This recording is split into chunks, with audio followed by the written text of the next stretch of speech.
Les 7 orgasmes féminins que tous les hommes devraient faire vivre à leurs copines ou aux femmes ou devraient connaître, alors que la plupart des hommes passent à côté de ces orgasmes-là. Parce que peut-être qu'aujourd'hui, tu as un objectif quand tu couches avec une femme, c'est de la faire jouir.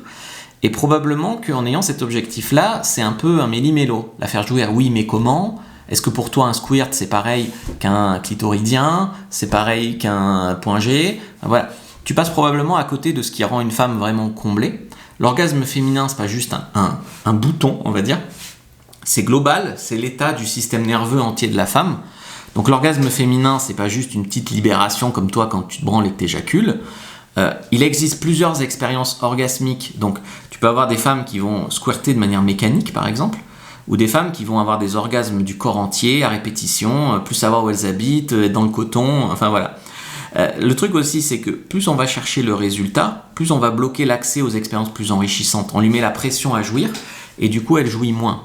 Donc à la fin de cette vidéo, tu vas comprendre pourquoi trop chercher à la faire jouir, ça va t'empêcher de la faire jouir en fait. Et ça peut aussi ruiner son plaisir parce qu'elle se sent trop mise la pression. Et comment créer des expériences sexuelles satisfaisantes, naturelles et durables avec une femme. Donc le plus connu, c'est le clitoridien. Donc stimulation du clitoris avec les doigts, avec la langue, avec ce que tu veux. Donc, souvent, ça va faire jouir une femme, elle peut même sortir un sextoy vibrant pour se faire jouir.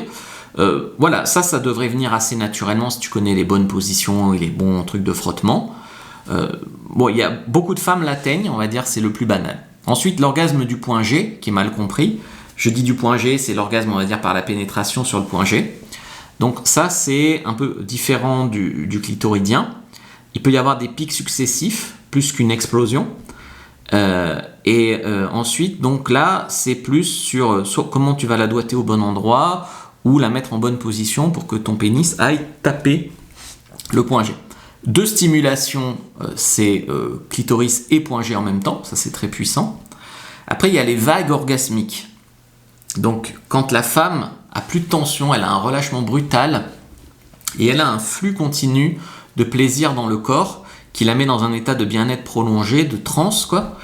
Donc ça, c'est important de comprendre. En fait, c'est souvent qu'elle jouit plusieurs fois très proche. Donc elle a l'impression d'un orgasme du corps entier et d'un orgasme assez long. Après, tu as le faux orgasme vaginal, c'est-à-dire une femme qui a un orgasme en fait clitoridien, mais pendant la pénétration. Voilà, elle sait pas trop quoi. Souvent c'est un mélange d'ailleurs de double stimulation, de point G et de frottement du clitoris. Donc c'est assez puissant quoi.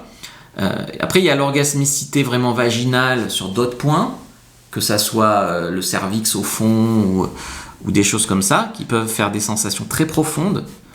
Il y a le nerf vague derrière, donc c'est très nourrissant émotionnellement. Donc ça, c'est l'orgasme cervical, si tu veux, très puissant, très profond, très libérateur, qui va être bloqué souvent à cause d'expériences passées, traumatismes et tout ça. Donc il faut de la confiance, de la progression et des bonnes stimulations. Ensuite, il y a le squirt, mais une femme peut squirter sans éjaculer ou éjaculer sans vraiment jouir, tout comme un homme d'ailleurs, en fait, si on le savait vraiment bien. Après, il y a des femmes qui, quand elles squirtent, elles se sentent vidées, que c'est complet, etc., etc., etc. Donc le squirt reste, l'éjaculation féminine, un orgasme très intéressant. Et puis il y a l'état orgasmique global. Donc ça, c'est, tout à l'heure je t'ai parlé de l'orgasme à répétition, ça c'est le corps entier qui devient orgasmique. Donc il n'y a pas vraiment de fin, il n'y a pas de saturation, il n'y a pas de je dois me reposer, on enchaîne. Ça fait des trucs sur tout le corps en fait. Donc l'orgasme, c'est une activité du système nerveux, c'est pas un réflexe local. Le sexe devient beaucoup plus riche quand on cesse de viser un but et qu'on comprend que bien faire l'amour, c'est pas seulement faire jouir et qu'il y a plusieurs types d'orgasmes qu'on peut donner à la place de l'autre ou en succession l'un de l'autre et qui ne se saturent pas. Tu vois, tu peux, si le clitoris est saturé, tu peux donner un autre type d'orgasme par exemple.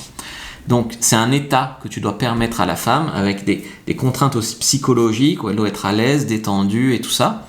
Et tu dois, paradoxalement, pour la faire bien jouir, il ne faut pas lui mettre trop la pression pour qu'elle jouisse parce que sinon elle se bloque.